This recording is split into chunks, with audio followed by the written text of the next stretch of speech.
2 Corinthians chapter 12 verses 7 through 10. 2వ కొరింథీ 12వ అధ్యాయము 7వ వచనం నుండి 10వ వచనం వరకు మీ బైబిల్లో మీరు గమనించండి, నేను చదువుతాను. నాకు కలిగిన ప్రత్యక్షతలు బహు విశేషముగా ఉన్నందున నేను అత్యధికముగా హెచ్చిపోకుండా నిమిత్తము నాకు శరీరములో ఒక ముల్లు, నేను అత్యధికముగా హెచ్చిపోకుండా నిమిత్తము నన్ను నలుగగొట్టుటకు సాతాను యొక్క దూతగా ఉంచబడిను. అది నా యొద్ద నుండి తొలగిపోవలనని దాని విషయమై ముమ్మారు ప్రభువును వేడుకొంటిని. అందుకు నా కృప నీకు చాలును, బలహీనత యందు నా శక్తి పరిపూర్ణమగుచున్నదని ఆయన నాతో చెప్పెను. కాగా క్రీస్తు శక్తి నా మీద నిలిచియుండు నిమిత్తం విశేషముగా నా బలహీనతల యందే బహు సంతోషముగా అతిశయపడుదును.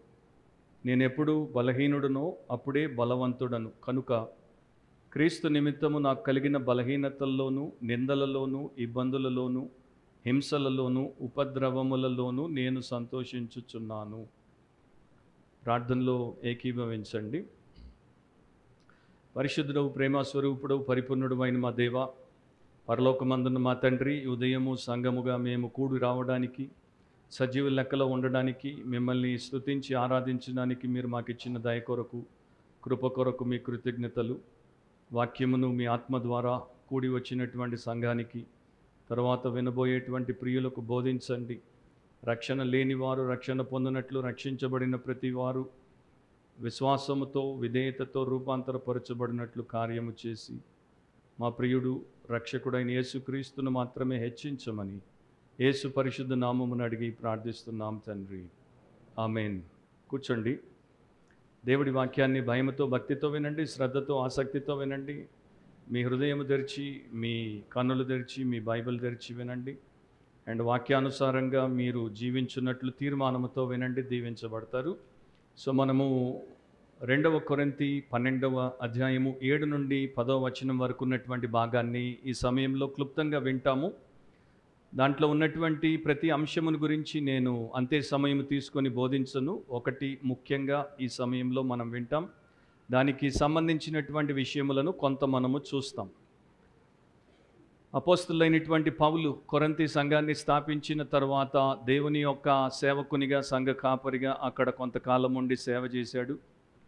ఆయన వారిని ఎరిగినటువంటి వ్యక్తిగా, అండ్ వారిని ఆయన ఎట్లా ఎరిగి ఉన్నాడో అంతగా వారు ఆయనను ఎరగకపోవడం అనేది వేరే విశేషం. సో ఆయన ఈ 2వ కొరింథీ పత్రికలో ఏం చేస్తాడంటే తన యొక్క వ్యక్తిగత విషయములను ఆ సంఘముతో పంచుకుంటాడు. ఆయన ఎట్లాంటి వాడు, ఆయన వ్యక్తిత్వం ఎట్లాంటిది, ఆయన ఎదుర్కొన్న సమస్యలు ఏంటి, ఆయనకు వచ్చిన సవాళ్ళు ఏంటి, ఆయన్ని ఎవరు నానా మాటలు అన్నారు, ఎవరు ఆయన్ని కించపరిచారు, ఎవరు ఆయన్ని అంగీకరించారు, ఎవరు ఆయన్ని కాదన్నారు, ఇవన్నిటి గురించి ఆ 2వ కొరింథీ పత్రికలో ఒక సంఘ కాపరి తన హృదయాన్ని వారితో పంచుకుంటాడు. ఆ క్రమంలో క్రైస్తవుడిగా మారిన తర్వాత దేవుడు ఆయనకి ఇచ్చినటువంటి ఒక లోతైనటువంటి అనుభవాన్ని గురించి 12వ అధ్యాయంలో రాశాడు. సో క్రిస్టియన్గా ఆయనకున్నటువంటి ఈ డీపెస్ట్ ఎక్స్పీరియన్స్ అట్లా ఉండేటువంటి ప్రతి ఒక్కరికి ఉంటుంది. సో 2000 సంవత్సరాలుగా అట్లాంటి క్రైస్తవులందరికీ అనుభవం ఉంది అనేది మనము సంఘ చరిత్రను కూడా చూసినప్పుడు కనబడుతుంది. సో పౌలు ఎట్లాంటి వాడు అంటే ఒక భక్తిపరుడు. పౌలు ఎట్లాంటి వాడు అంటే చాలా ధైర్య సాహసము కలిగినటువంటి క్రైస్తవుడు. దేవుడి కొరకు ఫలానా రీతిలో నేను జీవిస్తాను అని ప్రణాళిక వేసుకొని జీవించినటువంటి వాడు కాదు. దేవుడు తన జీవితానికి వేసినటువంటి ప్రణాళిక చొప్పున తెలుసుకొని జీవించినటువంటి వాడు. చాలామంది క్రైస్తవులు 2 రకాలుగా ఆలోచిస్తారు. నేను దేవుడి కొరకు ఇట్లా బ్రతుకుతాను, అట్లా బ్రతుకుతాను, ఇది చేస్తాను, అది చేస్తాను. అది ఒక రకమైనటువంటి క్రైస్తవ్యం. ఇంకోటి ఏంటంటే దేవుడు నన్ను ఎట్లా బతకమన్నాడు, ఎట్లా ఉండమన్నాడు, ఏమి చేయమన్నాడు, ఏది చేయొద్దన్నాడు అని తెలుసుకొని బ్రతకడం. ఈ 2వది వాక్యానుసారమైనది, దేవుడు మెచ్చేది, ఇతరులకు మేలుకరమైనది. అట్లాంటి వ్యక్తి అపోస్తలుడైనటువంటి పౌలు. కనుక ఆయన ఏం చేశాడంటే తన కోరికలను వెంటనే దేవుడికి సమర్పించేశాడు, తన యొక్క ఆశయములను దేవుడికి సమర్పించేశాడు, తన యొక్క గమ్యాన్ని దేవుడి యొక్క చేతుల్లో పెట్టేశాడు. అండ్ ఆయన జీవించేటువంటి ప్రతిరోజు, ఆయన చేసేటువంటి ప్రతి విషయాన్ని కూడా దేవుడి యొక్క సమక్షంలో సమర్పించేశాడు. సో తన ఇష్టం ప్రకారం కాదు, దేవుడి చిత్త ప్రకారం బ్రతికాడు. సో ఇట్లా ఉన్నప్పుడు ఆయనకి దేవుడు విశేషమైనటువంటి ఆధిక్యతలను ఇచ్చాడు, అంటే స్పెషల్ ప్రివిలేజెస్ని ఇచ్చాడు. ఎవరికైతే దేవుడు ఆధిక్యతలను ఇస్తాడో, ఎవరికైతే దేవుడు ఆశీర్వాదములను ఇస్తాడో అలాంటి వారిని దేవుడు ఆయా సమయాల్లో అనుస్తాడు కూడా. అంటే వారిని ప్రివిలేజ్తో పైకి తీసుకుని వచ్చినప్పుడు వారిని ప్రెస్ డౌన్ కూడా చేస్తాడు. ఎందుకంటే వారు అతిగా ఉప్పొంగిపోకుండా, అనవసరమైనటువంటి పాపాల్లో పడిపోకుండా, దారి తప్పకుండా వారిని ఆయన అణిచి పెడతాడు. ఇక్కడ 12వ అధ్యాయం ప్రారంభము నుండి మీరు తర్వాత చదువుకోండి. అక్కడ ప్రభు దర్శనములను గూర్చి, ప్రత్యక్షతలను గూర్చి చెప్పుదును అని ఆయన రాస్తున్నాడు. సో 14 సంవత్సరాల క్రితము ఒక మనిషికి దేవుడిచ్చినటువంటి దర్శనాలు, ఒక మనిషికి దేవుడిచ్చినటువంటి ప్రత్యక్షతలు, లేకపోతే ఒక వ్యక్తిని, పౌలు ఆ వ్యక్తిని ఎరిగినటువంటి వాడు, ఆయన్ని 14 సంవత్సరాల క్రితము దేవుడు పరదైసుకు తీసుకెళ్ళాడు, పరలోకానికి తీసుకెళ్ళాడు. అక్కడ మనుషులు వినకూడనటువంటివి అతడు వినేందుకు దేవుడు ఆధిక్యతనిచ్చాడు. అక్కడ అనేక విషయాలు అతడు చూశాడు. మీరు ఇక్కడ 3వ ఆకాశమునకు కొనిపోబడెను, శరీరముతో కొనిపోబడెనో లేక శరీరము లేకుండా కొనిపోబడెనో నేను ఎరుగను, అది దేవుడికే తెలుసును అని ఆయన రాసుకుంటూ వచ్చాడు. 3:4లో అతడు పరదేశంలోనికి కొనిపోబడి వచింప సఖ్యము కాని మాటలు వినెను, ఈ మాటలు మనుష్యుడు పలకకూడదు అని ఆ వ్యక్తి గురించి చెప్తాడు. సో ఇక్కడ అందరూ బైబిల్ యొక్క స్కాలర్స్ యొక్క అభిప్రాయం ఏంటంటే ఈ వ్యక్తి ఎవరో కాదు, ఈ వ్యక్తి స్వయంగా అపోస్తులైనటువంటి పౌలు. కాకపోతే తనకు వచ్చినటువంటి ఆ గొప్ప విశిష్టమైన ప్రత్యేకతల గురించి, లేకపోతే ప్రత్యక్షతల గురించి ఆయన గొప్పగా చెప్పుకోవడానికి ఇష్టపడక ఒక వ్యక్తి అని ఇంకొకని మీద పెట్టి చెప్తున్నాడు. ఇక్కడ ఆయన ఇట్లాంటి అనుభవాన్ని కలిగి ఉన్నాడు కనుక ఆయన జీవితంలో దేవుడు ఒక ముళ్ళును పెట్టాడు. అదే మనం ఇక్కడ ఈరోజు ఎక్కువగా ధ్యానించబోతున్నాం. సో ఆయన పరలోకపు ఆనందం ఏంటో చవి చూశాడు, అట్ ద సేమ్ టైం పాతాళపు ఆయాసం ఏంటో కూడా చవి చూశాడు. హెవెన్లీ బ్లిస్ ఏంటో ఆయనకి తెలుసు, అండ్ హెల్స్ బ్యాషింగ్ ఏంటో కూడా ఆయనకి తెలుసు. ఈ 2 రకాలుగా అపోస్తులని దేవుడు సిద్ధపరిచాడు. సో 4 విషయాలు 4 వచనాల్లో మనం చూస్తాం. రాసుకునేటువంటి వారు రాసుకోవచ్చు. ఈరోజు మన అంశం ఏంటంటే a thorn in the flesh, a thorn in the flesh. శరీరములో ఒక ముళ్ళు, శరీరములో ఒక ముళ్ళు. 7వ వచనంలో సబ్ పాయింట్ ఏంటంటే పెయిన్ఫుల్ రెవల్యూషన్, పెయిన్ఫుల్ రెవల్యూషన్, వేదనకరమైన ప్రత్యక్షత, వేదనకరమైన ప్రత్యక్షత. నాకు కలిగిన ప్రత్యక్షతలు బహు విశేషముగా ఉన్నందున నేను అత్యధికముగా హెచ్చిపోకుండా నిమిత్తము నాకు శరీరములో ఒక ముళ్ళు, నేను అత్యధికముగా హెచ్చిపోకుండా నిమిత్తము నన్ను నలుగుగొట్టుటకు సాతాను యొక్క దూతగా ఉంచబడెను. ఇక్కడ 7లో నాకు అని అంటున్నాడు, అక్కడేమో ఒకనికి అన్నాడు, కానీ ఇక్కడ నాకు అంటున్నాడు. సో ఆయనకి కలిగిన ప్రత్యక్షతలు బహు విశేషముగా ఉన్నాయి. మీరు ఓల్డ్ టెస్టమెంట్లో, న్యూ టెస్టమెంట్లో చూస్తే ఎవరికి లభించినటువంటి ఒక విశేషమైన ఆధిక్యతను దేవుడు అపోస్తులైనటువంటి పౌలుకి ఇచ్చాడు. స్వయంగా పరలోకానికి లేక పరదేశుకి లేక 3వ ఆకాశానికి ఒక వినూత్నమైనటువంటి రీతిలో ఆయన తీసుకెళ్ళాడు. ఎన్నిసార్లు తీసుకెళ్ళాడో, ఎన్ని రకాలైనటువంటి రెవల్యూషన్స్ని, ప్రత్యక్షతలను ఇచ్చాడో సంఖ్య మనకి తెలియదు. కానీ ఆ ప్రత్యక్షతలు బహు విశేషముగా ఉన్నాయి, అంటే యునీక్గా ఉన్నాయి. స్పెసిఫిక్గా ఒక్కనికి మాత్రమే ఇవ్వబడినటువంటి స్పెషల్ రెవల్యూషన్స్గా ఉన్నాయి. అండ్ సర్పాసింగ్లీ గ్రేట్ రెవల్యూషన్స్ అంటాడంటే చాలా ఉన్నతమైనటువంటి, అన్నిటికీ మించినటువంటి ప్రత్యక్షతలుగా ఉన్నాయి. ఇవి ఇతనికి ఇవ్వబడ్డాయి. ఇతని కన్నా ముందు, ఇతని కాలంలో, ఇతని తర్వాత మరెవరికి కూడా ఇవ్వబడలేదు. సో అట్లా తీసుకుంటే అపోస్తులైనటువంటి పౌలుకి ఒక ప్రత్యేకమైనటువంటి కృపను దేవుడు అనుగ్రహించాడు. ఆ స్థితిలో ఏ మనిషి అయినా ఉంటే, ఇతరులకి లేనిది ఈ వ్యక్తికి ఉంటే, ఈ వ్యక్తి ఈజీగా ఉప్పొంగిపోగలడు, ఈ వ్యక్తి ఈజీగా ఇతరులను చిన్న చూపు చూడగలడు, ఈ వ్యక్తి ఇతరుల మీద అజమాయిషి చలాయించడానికి, తన్ను తాను హెచ్చించుకోవడానికి ఎక్కువ సమయము పట్టదు. పరిశుద్ధులైనా పాపులైనా పొంగిపోవడానికి ఎక్కువ టైం పట్టదు. అది అందరికీ ఉన్నటువంటి ప్రమాదం. ఉప్పొంగడానికి ఎక్కువ టైం పట్టదు. నేను క్రిస్టియన్గా లేనప్పుడు ఉప్పొంగేవాడిని, కానీ ఇప్పుడు క్రిస్టియన్ అయిపోయాను కనుక పొంగు లేకుండా ఉంటాను అని అనుకోవడానికి వీలు లేదు. క్రిస్టియన్ అయిన తర్వాత అనేక విషయాలను బట్టి నీవు పొంగొచ్చు, అనేక విషయాలను బట్టి నిన్ను హెచ్చించుకోవచ్చు. సో అట్లాంటి ప్రమాదమే అపోస్తలుడైనటువంటి పౌలుకు కూడా ఉంది. అట్లాంటి సవాలు ఆయనకు కూడా ఎదుర్కొంటాడు. అట్లాంటి సమస్య ఆయనకు కూడా వస్తుంది కనుక దేవుడు ఏం చేశాడంటే ఆయన్ని శరీరంలో ఒక ముళ్ళు పెట్టి అణిచాడన్నమాట. ఆయన్ని ఎంతవరకు రానివ్వాలో అంతవరకే రానిచ్చి దానికి పైగా పోకుండా అతన్ని అక్కడ ఆ ముళ్ళును పెట్టి అతన్ని ఫిక్స్ చేసి పెట్టేశాడు. జ్యూయిష్ హగదా అంటే యూదుల యొక్క సాహిత్యం. హగదాలో వారు ఏమి రాశారంటే 2వ శతాబ్దంలో 4 యూద రాబైలు ఉండేవారు. ఈ 4 కూడా పరదేశుకు తీసుకుపోబడ్డారు. సో ఈ 4 పరదేశుకు తీసుకుపోబడినప్పుడు 4 రకాలుగా స్పందించారు. ఆ 4కి ఏం జరిగిందో ఆ యొక్క హగదాలో వారు రాశారు. సో మొదటి రాబై పేరు బెన్ అజాయ్. బెన్ అజాయ్ని పరదేశుకు తీసుకెళ్తే అక్కడ ఉన్నటువంటి మహిమను ఆయన చూసిన వెంటనే మరణించాడు. రెండో వ్యక్తి పేరు బెన్ సోమా. ఇతన్ని పరలోకానికి తీసుకెళ్తే అతడు ఆ మహిమను చూడగానే అతనికి మతిపోయి వెర్రివాడైపోయాడు, పిచ్చి పట్టింది. మూడవ ఆయన పేరు అఖెర్. ఇతడు పరలోకాన్ని చూసిన తర్వాత ఇతడు మతోన్మాదైపోయాడు, అంటే తప్పుడు బోధకుడు అయిపోయాడు. 4వ వ్యక్తి పేరు రాబై అకీబా. ఇతడు ఒక్కడే పరలోకములోనికి సమాధానముతో వెళ్ళాడు, అక్కడ క్షేమంగా ఉన్నాడు అండ్ మరలా నెమ్మదితో క్షేమంగా వెనక్కి తిరిగి వచ్చాడు. ఇది యూదులు వారి యొక్క రాబాయిల గురించి చెప్పుకునేటువంటి విషయం. అండ్ ఆ కాలంలో రాబై అకీబా చాలా ప్రఖ్యాతిగాంచినటువంటి వ్యక్తి. సో దీన్ని ఎందుకు ఆ ప్రకారం వారు ప్రపోజ్ చేశారు, ఎవరు దీని వెనక ఉన్నారు అన్నది మనం తెలుసుకోవడానికి ఎక్కువ టైం పట్టదు. డిసైపుల్స్ ఆఫ్ అకీబా, రాబై అకీబా యొక్క శిష్యులు.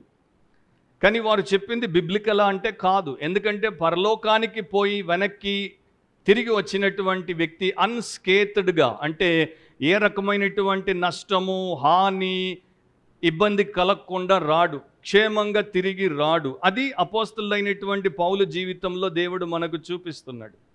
అండ్ ఈ రోజున మనందరికీ తెలుసు, సోషల్ మీడియా వచ్చిన తర్వాత, ఫేస్బుక్ వచ్చిన తర్వాత, యూట్యూబ్ వచ్చిన తర్వాత, ఇన్స్టాగ్రామ్ వచ్చిన తర్వాత చాలామంది పరలోకానికి పోయి వస్తున్నారు. వారి స్టోరీలు చెప్తున్నారు, వారి టెస్టిమనీలు ఇస్తున్నారు, వారు పుస్తకాలు రాస్తున్నారు.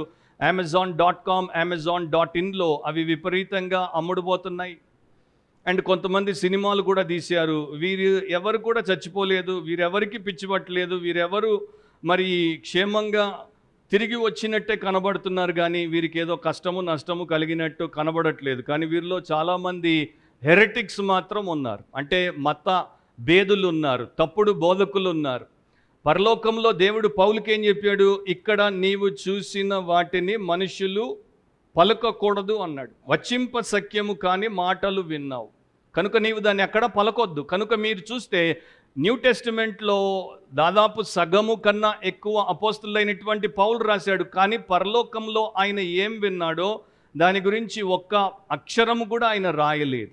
అట్లాంటి వాడు ఆత్మపూర్ణుడు.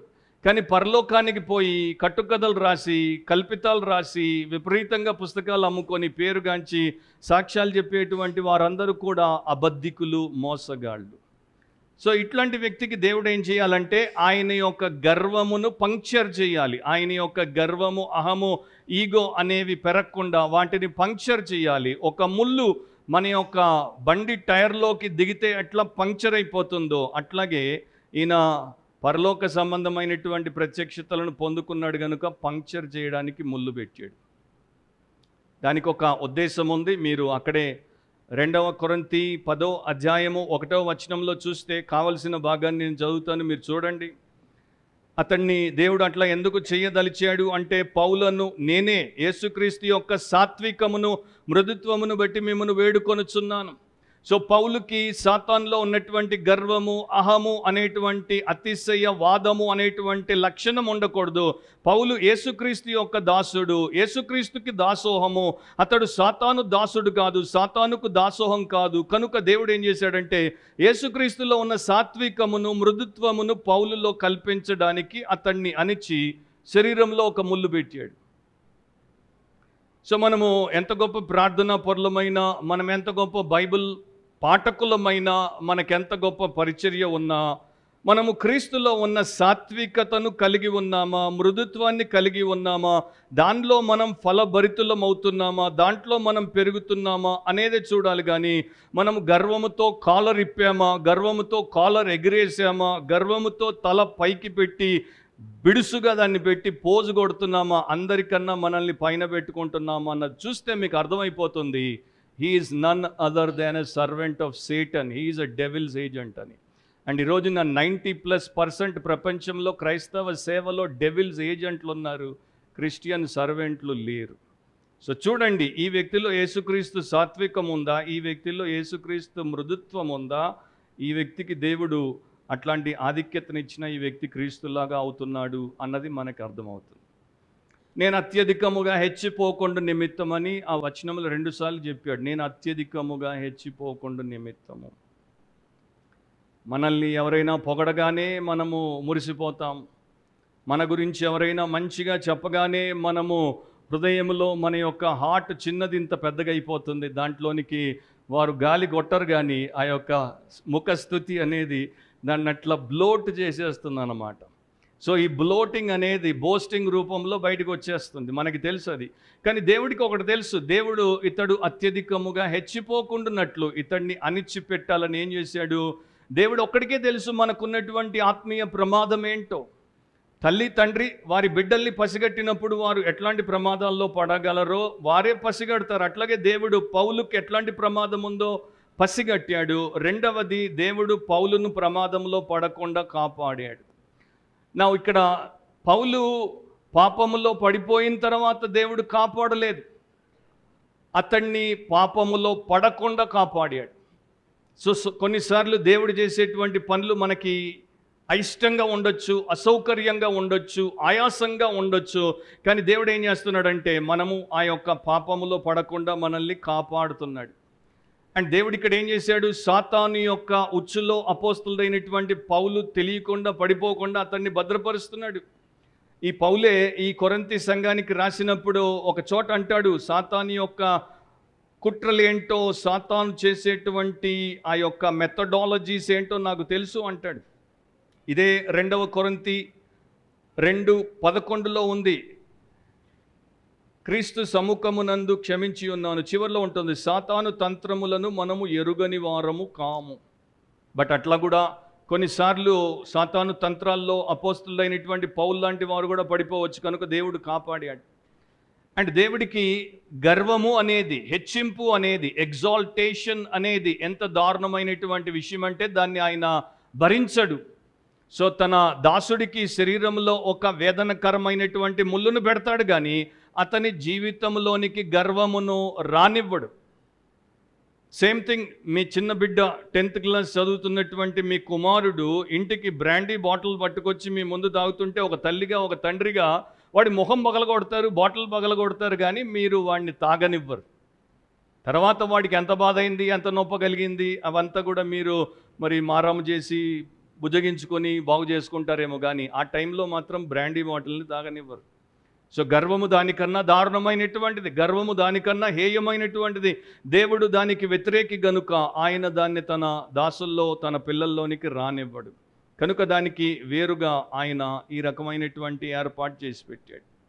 సో మనకి పర్ఫెక్ట్ హోలీనెస్ అనేది పరలోకానికి మనల్ని తీసుకుపోయినప్పుడు అక్కడ మనల్ని పరిపూర్ణ పరిశుద్ధులుగా చేయబోతున్నాడు.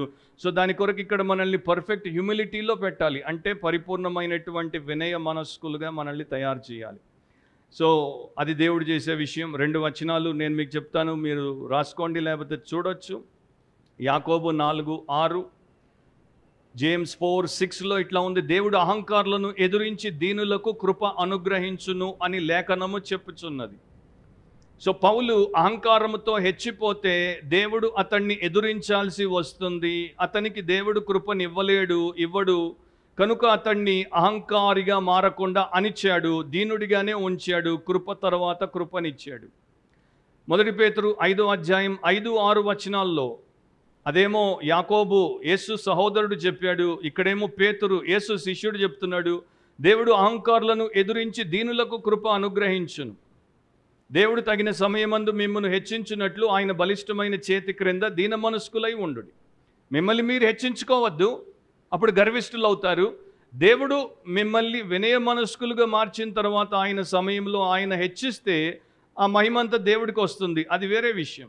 కానీ దేవుడు గర్విష్ఠులను, అహంకారులను ఎదురిస్తాడు. అంటే ఒక మిలిటరీ కమాండర్గా, మొత్తం ఆయుధాలన్నీ కూడా ధరించినటువంటి సైనిక అధికారిగా నీకు వ్యతిరేకంగా దేవుడు నిలబడతాడు, పోరాడతాడు, నిన్ను ఓడిస్తాడు, అనుస్తాడు అని బైబిల్ చెప్తోంది. కనుక మనము గర్విష్ఠులముగా ఉండకూడదు.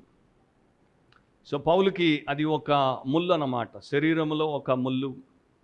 అత్యధికంగా హెచ్చించి తన్ను తాను పాడు చేసుకోకుండా అతన్ని నలగొట్టడానికి, ఆ మాటలు కూడా మీరు మెడిటేట్ చేయండి, దాని గురించి నేను ఎక్కువ చెప్పలేను ఇప్పుడు.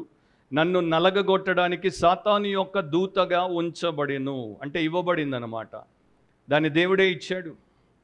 సో థార్న్ అనేది, ముళ్ళు అనేది స్కొలాప్స్ అనేటువంటి గ్రీకు పదం. దాని యొక్క అర్థం రెండుగా తీసుకోవచ్చు, రెండు కూడా కరెక్టే.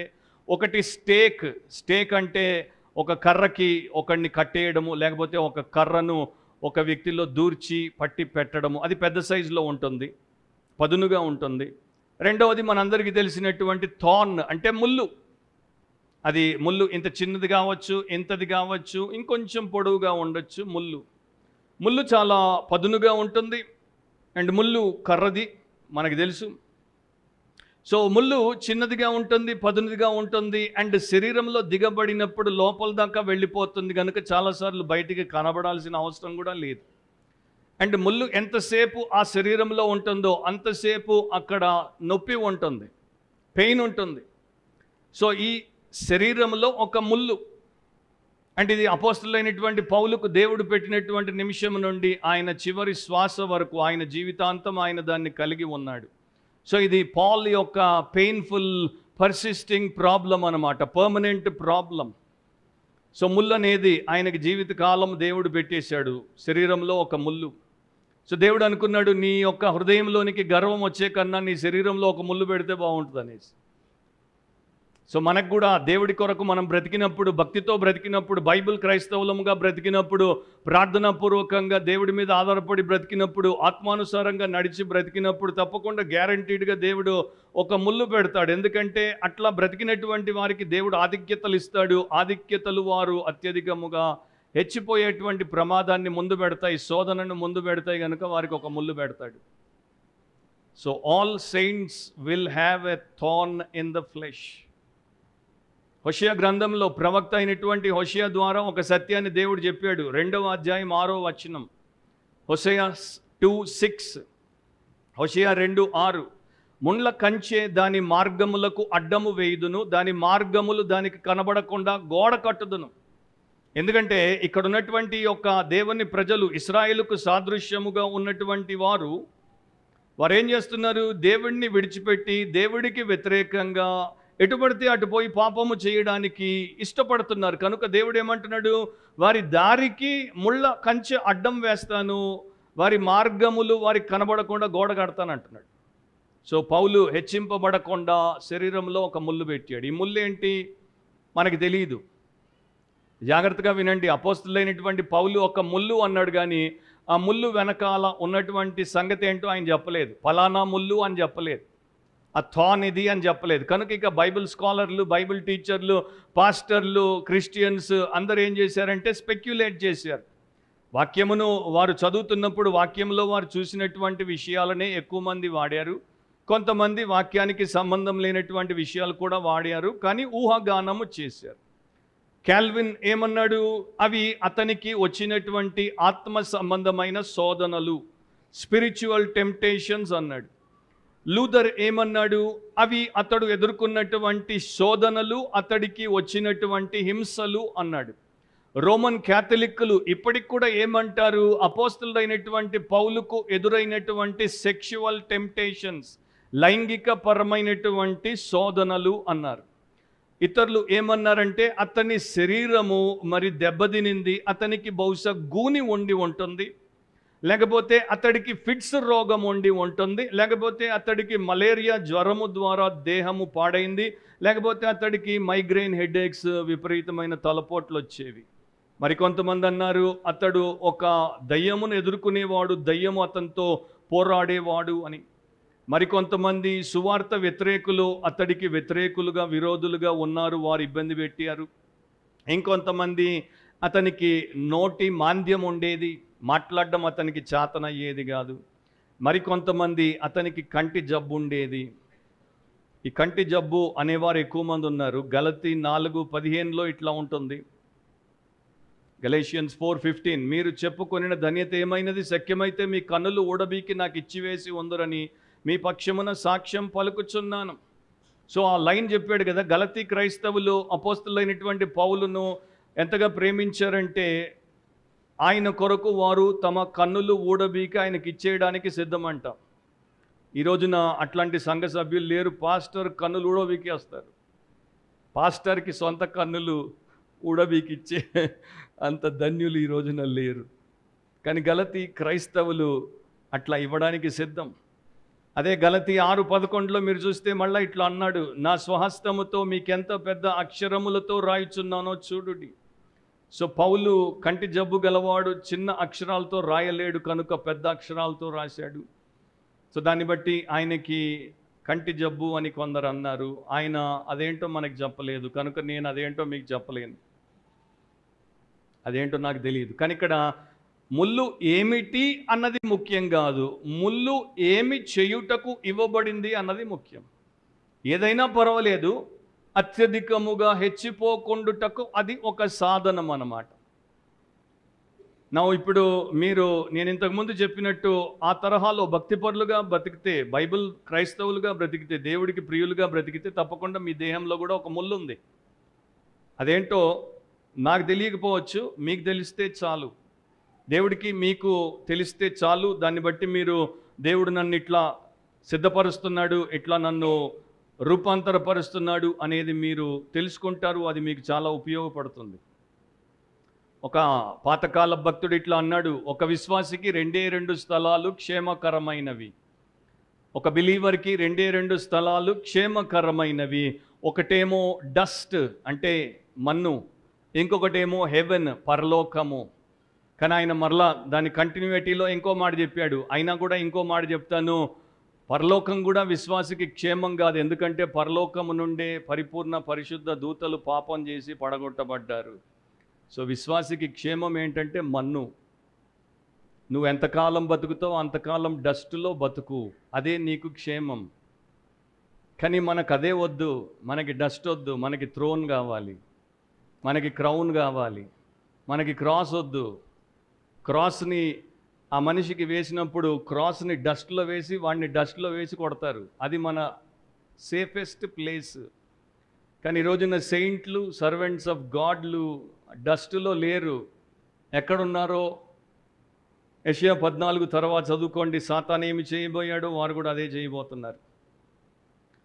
అబ్రహాం మాత్రం చాలా మంచిగా అన్నాడు, నేనేంటి ప్రభువా నీ ముందు మాట్లాడేంత ధైర్యం నాకు ఎక్కడిది, నేను I'm but dust and Ashes, నేను ధూళిని బూడిదెను, నేను మంటిని నేను బూడిదెను. నా మొదలేంటంటే నేను ధూళిని డస్ట్ని, నా ఎండ్ ఏంటంటే నేను యాషెస్ని, నేను బూడిదెను అన్నాడు. సో మీ యొక్క ముళ్ళేంటో నాకు తెలియదు.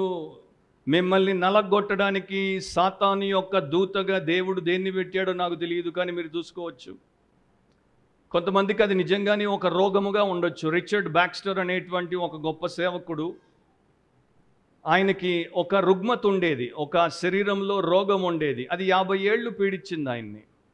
చాలా పరిశుద్ధుడైన, చాలా గొప్పగా దేవుడి చేత వాడబడ్డాడు. కానీ 50 ఏళ్ళు పీడించింది ఆయన్ని. ఆ బాధతోనే ప్రసంగాలు, ఆ బాధతోనే ప్రార్థనలు, ఆ బాధతోనే పుస్తకాలు రాసేవాడు. ద రిఫార్మ్డ్ పాస్టర్ అని ఒక పుస్తకం రాశాడు. 600 పేజీల కన్నా ఎక్కువ ఉండే పుస్తకం. ప్రతి పాస్టర్ చదవాలి, ప్రతి క్రిస్టియన్ చదవచ్చు. పాస్టర్ ఎట్లా ఉండాలో దాని గురించి 600 పేజీల్లో అద్భుతంగా వివరించాడు. కానీ ఆయన నేల మీద పడుకొని రాసేవాడు. ఎందుకంటే ఆ నొప్పి ఆయన్ని కూర్చొని ఇచ్చేది కాదు, ఆ నొప్పి ఆయన్ని నిలబడనిచ్చేది కాదు. ఆయన నాకెందుకులే ఇది అని వదిలేయలేదు, పడుకొని రాసేవాడు. మీరు ఒకసారి పడుకొని రాయండి చూద్దాం. పడుకొని ఒక్క పుస్తకం 600 పేజీల పైన రాశాడంటే పడుకొని బైబిల్ చదివి పడుకొని రాశాడు ఆయన. అందుకని నాకు అనిపిస్తుంది, ఒక చరిత్ర విద్యార్థిగా ఇట్లాంటి వారి గురించి నేను 2000 సంవత్సరంలో 2000లో అంటే దాదాపు 24 ఏళ్ల క్రితం జమైకా దేశానికి వెళ్ళినప్పుడు వెతికి మరి రిఫార్మ్డ్ పాస్టర్ అనే పుస్తకం కొని ఒకే సిట్టింగ్లో 600 పేజీలు చదివేశాను. దాని తర్వాత మన బ్రదర్స్కి ఎల్డర్స్కి కూడా దాన్ని చదవమని చెప్పాను. సో ఆయన అంత కష్టపడ్డాడు కనుక, అట్లాంటి వారు నాకు తెలుసు కనుక, చిన్న చిన్న వాటికి దేవుడి దగ్గరికి మేము ఇది చేయలేం, అది చేయలేం, మేము రాలేం, మేము పోలేం అనే వారంటే నాకు ఎంత కోపం రావాలో మీరే చెప్పండి. మీరు నాకు నోట్లో టెంపరేచర్ పెడితే అది పగిలిపోవాలి, అంత కోపం రావాలి. అందుకే నేను చెప్పినప్పుడు మీరు ఆలోచించాలా, ఈయనకి ఈ బ్యాక్గ్రౌండ్ ఉంది కనుక ఇట్లా చెప్తున్నాడు, మనకి తెలియదు కనుక మనకు అర్థం అవ్వట్లేదు. సో దేవుడు ఏం చేస్తాడంటే మన బ్లెస్సింగ్ని ఒక బర్డన్తో బ్యాలెన్స్ చేస్తాడు. మీ దీవెనను ఒక భారముతో బ్యాలెన్స్ చేస్తాడు. ఇది భాగ్యం ఎక్కువైతే మీరు ఒక సైడ్ అయిపోతారు కనుక ఒక భారం పెడతాడు, అట్లా మనల్ని ఇది చేస్తాడు. సో నలగగొట్టుటకు అనేటువంటి దాని గురించి కూడా ఒక మాట చెప్పనివ్వండి. నలుగగొట్టుట అంటే ముఖం మీద కొట్టుట. లిటరల్గా గ్రీకు పదం యొక్క అర్థం ఏంటంటే ముఖం మీద కొట్టడం, అరచేతితో ముఖం మీద కొట్టడం. కొంతమందిని మీరు చూస్తారు కదా, పటా పటా పటా, తెలంగాణ భాషలో చెప్పాలంటే పచ్చికడ్లు కొడుతున్నాడు. సో సాతాను యొక్క దూత అపోస్తలుడైనటువంటి పౌలును పచ్చికడ్లు కొట్టాడు. ఆ దూత ఏంటో మనకు తెలియదు, కానీ ముఖం మీద కొట్టాడు. ముఖం మీద ఊపిరి ఆడకుండా, మనిషి ముఖం ఎత్తకుండా తట్టుకోలేనంతగా కొడుతూ పోతే సాతాను యొక్క దూత, నేరుగా సాతాను కాదు, సాతాను యొక్క మెసెంజర్, సాతాను యొక్క దూత అపోస్తలుడైన పౌలు భరించాల్సి వచ్చింది. సేమ్ థింగ్ ఆయన కన్నా ముందు ఆయన ప్రభు అయిన యేసు ఆయన అనుభవించాడు. ఒక వచనం మత్తయి 26:68 మీరు చూస్తే, మాథ్యూ 26:68లో ఇట్లా ఉంటుంది, కొందరు ఆయనను అరచేతులతో కొట్టి, క్రీస్తు నిన్ను కొట్టిన వాడెవడో ప్రవచింపుమనిరి. సో ఆయన్ని ముఖం మీద కొట్టారు. యేసు ప్రభువుని ముఖం మీద టపా టపా టపా అని కొట్టారు, పిడిగుద్దులు గుద్దారు. సో అపోస్తలుడైనటువంటి పౌలుకి బఫెట్టింగ్ అంటే అట్లాంటి ఎక్స్పీరియన్స్ అనమాట. సో న్యూ టెస్టమెంట్ మీరు చదివితే ఈ పౌలు 1 కొరింథీ 4:11 అంటాడు, మేము పిడిగుద్దులు తిన్నాం, మమ్మల్ని గుద్దారు, యేసును గుద్దారు, మమ్మల్ని గుద్దారు. 1857లో ఇండియాలో బ్రిటిష్ పరిపాలన, ఆ టైంలో సెపాయ్ మ్యూటినీ అనేది ఒకటి వచ్చింది. అంటే సెపాయ్ రెబెలియన్ అంటారు. భారతీయులు బ్రిటిషర్లకి వ్యతిరేకంగా తిరుగుబాటు చేశారు. సో ఆ టైంలో భారతీయులు ఎట్లా అయిపోయారంటే చాలా కోపంతో వీధుల మీదకి వచ్చేసారు. బ్రిటిష్ ఆఫీసర్ల మీద, వారి కుటుంబాల మీద పడి వారిని చంపేస్తున్నారు. ఒక ఇంగ్లీష్ ఆఫీసర్ ఆయన భార్య అదే టైంలో పక్క ఊరికి వెళ్ళారు. వారికి ఒకే ఒక కుమార్తె, చిన్న పాప ఎల్లెన్ ఆమె పేరు. ఇది నిజంగా జరిగినటువంటి స్టోరీ. సో ఎల్లెన్ని ఒక స్థానిక భారతీయ స్త్రీ దాది ఆమెకు అప్పగించి ఇద్దరు వేరే ఊర్లో ఉన్నారు. వారి ఇంట్లో లేరు. ఎల్లెన్ వారి కుమార్తె, వైట్ స్కిన్ ఉన్నటువంటి కుమార్తె, ఆఫీసర్ కుమార్తె. సో ఆ యొక్క దండు ఇంటి మీద పడి బిడ్డను చంపేసేవారు.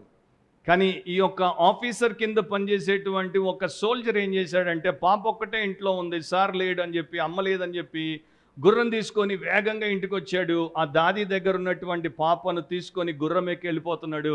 కానీ ఆల్రెడీ ఈయనకి అడ్డం వచ్చారు ఒక మూక. ఇతడి దగ్గర కత్తి ఉంది కనుక కత్తితో వారిని నరుక్కుంటూ పాపను గట్టిగా ఒకవైపు పట్టుకొని ఇంకో దాంతో ఇచ్చేసుకుంటూ గుర్రాన్ని నడిపించుకుంటూ పోయాడు. పోతున్నప్పుడు పాప జారిపోయింది, గుర్రం మీద నుండి పక్కకి జారిపోయింది. అదేమో బిత్తరపోతుంది ఆ చిన్న పాప. ఆ శబ్దాలకి, ఆ మనుషులను చూసి, అరుపులను చూసి భయపడి గుర్రం మీద ఇతడు పట్టుకొని పోతుంటే దానికి బొత్తిగా అర్థం అవ్వట్లేదు, ఇతడేంటి నన్ను ఇట్లా లాక్కుపోతున్నాడు అనేసి. సో అది విడిపించుకోవడానికి ప్రయత్నం చేసింది ఎలెన్, కానీ అతడు విడవకుండా ఆమెను అట్లాగే కష్టతరంగా తీసుకుని వెళ్ళిపోయాడు, రక్షించాడు. చాలా సంవత్సరాలు ఆ బిడ్డ భయముతో మనిషి దగ్గరకు వచ్చేది కాదు. అండ్ ఇతన్ని చూసినప్పుడు కళ్ళు ఎర్రగా వచ్చేవి. అతన్ని ఎప్పుడు కూడా దగ్గరికి ఇంటికి రానివ్వద్దు అని చెప్పేది. కానీ తల్లిదండ్రులకి తెలుసు అతడు తన ప్రాణాలను అడ్డం పెట్టి వారి బిడ్డను కాపాడాడు, అతన్ని ఎందుకు రానివ్వద్దు అని అంటారు. కానీ ఎల్లెన్ యువతి అయిన తర్వాత, ఆమెకి 25 ఏళ్ళు వచ్చిన తర్వాత అప్పుడు ఆమెకు మెల్లగా అర్థమవుతోంది, ఆ రోజున అతడు చేసింది నాకు ప్రాణభిక్ష పెట్టాడు. కానీ నాకు ఆ రోజున అర్థం కాలేదు, నన్ను రఫ్గా ట్రీట్ చేశాడు అనుకున్నాను, కానీ నన్ను రెస్క్యూ చేయడానికి ఆయన లైఫ్ని స్టేక్ మీద పెట్టాడు అనేది నాకు ఇప్పుడు తెలిసి వచ్చింది. సో దేవుడు కూడా నీకు శరీరంలో ఒక ముళ్ళు పెట్టినప్పుడు నీకు అనిపించవచ్చు, మా దేవుడు ఏంటి శాడిస్టా అని. కాదు, మీ దేవుడు సేవియర్, మీ దేవుడు మీ క్షేమం కొరకు ఏం చేస్తున్నాడు అప్పుడు మీకు అర్థం కాదు, కానీ అర్థమయ్యేసరికి ఆలస్యం అయిపోతుంది. అందుకే బైబిల్ చదివితే మంచిది. రెండవది పీస్ఫుల్ రెసిగ్నేషన్. రెండో పాయింట్ రాసుకునేవారు రాసుకోండి. Peaceful resignation. నెమ్మదితో లోబడిపోయాడు. అపోస్తలుడైనటువంటి పౌలు, దేవుడు శరీరంలో ఒక ముళ్ళు పెట్టాడు, సాతాను యొక్క దూతను నలగొట్టుటకు పెట్టాడు, దానికోసం ప్రార్థన చేశాడు, తర్వాత దేవుడికి లోబడిపోయాడు. ఆయన నెమ్మదితో లోబడిపోయాడు. రెసిగ్నేషన్ అంటే ఉద్యోగానికి రాజీనామా చేయడానికి వాడబడేటువంటి పదం కాదు. రెసిగ్నేషన్ అంటే the state of accepting something unpleasant that you cannot change. నీవు మార్చలేనటువంటి ఒక ఇష్టము లేని పరిస్థితికి నిన్ను నీవు అప్పగించేసుకోవడం. సో ఏమంటున్నాడు 8వ వచనంలో చూడండి, అది నా యొద్ద నుండి తొలగిపోవాలని దాని విషయమై ముమ్మారు ప్రభువును వేడుకొంటిని. సో పౌలు ముమ్మారు ప్రభువును వేడుకున్నాడు. దేనికోసం వేడుకున్నాడు? ఆయన శరీరంలో ఉన్నటువంటి ముళ్ళును తొలగించమని వేడుకున్నాడు. సాతాను యొక్క దూత తనను నలగొడుతున్నాడు, దాన్ని తీసేయమని వేడుకున్నాడు. అది నాకు ఇష్టంగా లేదు ప్రభు, అది నాకు ఆయాసంగా ఉంది ప్రభు, అది నాకు వేదనకరంగా ఉంది ప్రభు, దాన్ని తీసేయ ప్రభు అని వేడుకున్నాడు. సో ఇక్కడ ఇతడు దేవుడికి ప్రార్థన చేస్తున్నాడు, తీసేయమంటున్నాడు. అంటే దాని అర్థం ఏంటి? అది దేవుడి దగ్గర నుండి అనుమతించబడింది కనుక దేవుడే ఇచ్చాడు, దేవుడే తీయగలడు కనుక దేవుడిని వేడుకుంటున్నాడు. పౌలు గుర్తించాడు, దేవుడి అనుమతి లేకపోతే సాతాను ఏమీ చెయ్యలేడు. సో మనలో ఎవరైనా సరే మీకు రోడ్డు మీద నడుస్తున్నప్పుడు మీ కాల్లో ముళ్ళు గుచ్చుకుందనుకోండి, లేకపోతే మీరు ఎప్పుడైనా ఏదైనా పని చేస్తున్నారు, ఒక చెక్కతో ఆ చెక్క పేడు గుచ్చుకుందనుకోండి, మీరేం చేస్తారు? వెంటనే అన్నీ ఆపేసి తీసేసే పని చేస్తారు. మన శరీరంలో ముళ్ళు ఉండటం మనకి ఇష్టము లేదు. సో అది సహజం, అది శరీర ధర్మం. మన శరీరంలో ముళ్ళు ఉండటం మనకి ఇష్టము లేదు, అపోస్తలుడికి కూడా ఇష్టము లేదు. కానీ ఒక సత్యం నేను చెప్తాను, చాలా ఏళ్ళు క్రైస్తవ సేవకుడిగా ఉన్న తర్వాత మీ శరీరంలో ముళ్ళు ఉన్నా పర్వాలేదు, కానీ మీ శరీరంలో మీ హృదయంలో కుళ్ళు ఉండకూడదు. క్రైస్తవులు ముళ్ళ ద్వారా ఎక్కువ చెడిపోరు, కుళ్ళు ద్వారా చెడిపోతారు. అండ్ ఈ రోజున చాలామంది కుళ్ళుబోతులు ఉన్నారు క్రైస్తవ లోకంలో. ఈర్ష్యాపరులు ఉన్నారు, ద్వేషించేవారు ఉన్నారు. మీరు చూసుకోండి, నా హృదయంలో కుళ్ళుందా, ఆత్మలో కుళ్ళుందా? ముళ్ళుంటే నో ప్రాబ్లం, మీకు బేషది. కుళ్ళు లేకుండా చూసుకోండి. సరే, ఇప్పుడు కుళ్ళు వదిలేద్దాం, ముళ్ళ దగ్గరకు వద్దాం. ఈయన కన్నా ముందు 3 సార్లు ఈయన ప్రభు ప్రార్థన చేశాడు. మార్కు సువార్త 14వ అధ్యాయం 35, 36, 39, 41లో ఇట్లా ఉంటుంది. మార్క్ 14, 35, 36, 39, 41 ఆ వచనాల్లో కొంత దూరం సాగిపోయి నేల మీద పడి సాధ్యమైతే ఆ గడియ తన యొద్ద నుండి తొలగిపోవాలని ప్రార్థించుచు, నాయనా తండ్రి, నీకు సమస్తము సాధ్యము, ఈ గిన్నె నా యొద్ద నుండి తొలగించుము, అయినను నా ఇష్ట ప్రకారము కాదు, నీ చిత్త ప్రకారమే కానిమ్ము అనెను. తిరిగిపోయి ఇంతకు ముందు పలికిన మాటలనే పలుకుచూ ప్రార్థించను. ఆయన 3వసారి వచ్చి, మీరిక నిద్రపోయి అలసట తీర్చుకొనుడి అని చెప్పేసి అదే ప్రార్థన 3 సార్లు చేసినట్టు ఇక్కడ మనం చూస్తున్నాం. సో పౌలు కూడా 3 సార్లు ప్రార్థన చేశాడు. దానికి ఉన్నటువంటి ఇంకొక కోణాన్ని నేను ఇప్పుడు చెప్పట్లేదు. నేను ఒక దాదాపు 11 సంవత్సరాల క్రితం ఇదే ప్యాసేజ్ మీద ఇదే చర్చ్కి మెసేజ్ ఇచ్చాను. అది వేరే మెసేజ్. దాంట్లో నేను చెప్పింది ఇప్పుడు చెప్పట్లేదు. మేబీ ఒక 10-15% ప్యాసేజ్లో ఉన్నది అదే చెప్పాలి. 10 మెసేజ్లు ఇచ్చినా కనుక అది తప్ప మిగతాది నేను ఏం చెప్పట్లేదు. ఆ పాయింట్స్ వేరు, ఈ పాయింట్స్ వేరు. ఆ మెసేజ్ ఇంకా యూట్యూబ్లో మీకు ఉంది. అప్పుడు నేను చాలా కొవ్వు బట్టి ఉంటాను, లావుగా ఉంటాను. ఎందుకంటే 11 ఏళ్ల క్రితం ఇచ్చిన మెసేజ్ కనుక, my grace is sufficient for you అని, నా కృప నీకు చాలును అని. ఆ ఉపేందర్ ఈ ఉపేందర్ ఒకరు అని చాలామంది అనుకోరు, కానీ సేమ్ మనిషి. ఏం చేద్దాం, కొవ్వు పోయింది ఇప్పుడు అంతా. సో ఇతడు గుర్తించింది ఏంటంటే, ఇది ఒక భారభరితమైనటువంటి విషయం. ప్రతిరోజు 24 గంటలు వారమంతా దాంతో బ్రతుకుట చాలా కష్టతరం. అట్లా ఉండి నేను దేవుడి కొరకు ఎక్కువగా ఉపయోగపడలేనేమో, అందుకని దీన్ని తీసేస్తే బాగుంటుంది అని ప్రార్థన చేశాడు. రెండవది ఎట్లా ప్రార్థన చేశాడు? ఐ బెగ్డ్ అని ఉంది ఒక ఇంగ్లీష్ వర్షన్లో. అంటే నేను అడుక్కున్నాను దేవుడి దగ్గర, దేవా దీన్ని తీసేయి, దేవా దీన్ని తీసేయి, దేవా దీన్ని తీసేయి. అంటే చాలా మరి భారముతో ప్రార్థన చేశాడు, ఆసక్తితో ప్రార్థన చేశాడు. చల్లగా ప్రార్థన చేయలేదు, నులివెచ్చనగా ప్రార్థన చేయలేదు. అండ్ ఎవరికి ప్రార్థన చేశాడు? కొంతమంది అడుగుతుంటారు, మేము తండ్రి అయిన దేవుడికి ప్రార్థన చేయాలా, యేసుక్రీస్తుకు ప్రార్థన చేయాలా, లేకపోతే పరిశుద్ధాత్మకు ప్రార్థన చేయాలా? తండ్రి, కుమార, పరిశుద్ధాత్మ త్రియేక దేవుడు. సో మీరు ఎవరికి ప్రార్థన చేసినా ఏమి ఇబ్బంది లేదు. కాకపోతే ఒక విధానాన్ని యేసుప్రభు మనకి చూపించాడు కనుక ఎక్కువ శాతం ఆ విధానంలో ప్రార్థన చేస్తాం. ఇక్కడ అపోస్తలుడైనటువంటి పౌలు ఈ ప్రార్థన యేసుక్రీస్తుకి చేశాడు. 3 సార్లు ప్రభువుని అడుక్కున్నాడు. తీసేయమంటే ఆయన ఆ టైంలో దాన్ని తీసేయలేదు, కానీ అతనికి ఒక భరోసానిచ్చాడు, అతనికి ఒక అభయమునిచ్చాడు, ఒక హామీనిచ్చాడు. 9వ వచనంలో దాన్ని మనం చూస్తాం. నా కృప నీకు చాలును, బలహీనత యందు నా శక్తి పరిపూర్ణమగుచున్నదని ఆయన నాతో చెప్పాను. సో దాని విషయం ముమ్మారు ప్రభువును వేడుకొంటిని. సో మీరు మీ యొక్క జీవితంలో ప్రార్థించే అనుభవం కలిగినటువంటి వారుగా ఉన్నారా? అంటే కష్టం వచ్చినప్పుడే ప్రార్థన, ముళ్ళు గుచ్చుకుంటున్నప్పుడే ప్రార్థన అన్నది కాదు. ప్రతి నిమిత్తము ప్రతి విషయంలో మనం ప్రార్థించే వారంగా ఉండాలి. మంచి సమయాల్లో ప్రార్థించే వారంగా ఉండాలి, కష్ట సమయాల్లో ప్రార్థించే వారంగా ఉండాలి. ఎందుకంటే ప్రార్థన అనేది దేవుడితో మనల్ని ముడిపెట్టే అంశము. ఆయన మన జీవము, ఆయనే మనకు జయము. కనుక ఆయనకి వేరుగా మనం బ్రతకలేం, ఆయన మీద ఆధారపడే మనం బ్రతకాలి. సో ఎందుకు ప్రార్థన ఆన్సర్ చేయలేదు? అపోస్తలుడైనటువంటి పౌలు లాంటి వ్యక్తిని దేవుడు ఎంత ఇష్టపడ్డాడు, ఎంత ప్రియమైన వాడిగా ఎంచాడంటే పరలోకానికే తీసుకుపోయి చూపించాడు. ఎవడు చేయనన్ని గొప్ప కార్యములు ఆయన చేతుల ద్వారా దేవుడు చేయించాడు. ఆయన కూడా ఆయన 3 సార్లు ప్రార్థన చేస్తే ఆయనకి దేవుడు ఇచ్చిన ఆన్సర్ ఏంటి? నో, నువ్వు దాంతోనే బ్రతకాలి, కాకపోతే నేను నీకు వేరేది ఇస్తానని ఇచ్చాడు. మనందరికీ తెలుసు, మత్తయి సువార్త 7వ అధ్యాయంలో యేసుప్రభు ఒక సందర్భంలో కొండ మీద ప్రసంగంలో ఈ మాట చెప్పాడు. కుమారుడు లేకపోతే బిడ్డ చేపను అడిగితే తండ్రి పాముని ఇస్తాడా? ఇప్పుడు కానీ ఒకవేళ ఇంకో రకంగా దాన్ని ఆలోచించండి. బిడ్డ పొరబడి అజ్ఞానముతో పాముని అడిగితే తండ్రి పామునివ్వాలా? చెప్పండి, తండ్రి పామునివ్వాలా?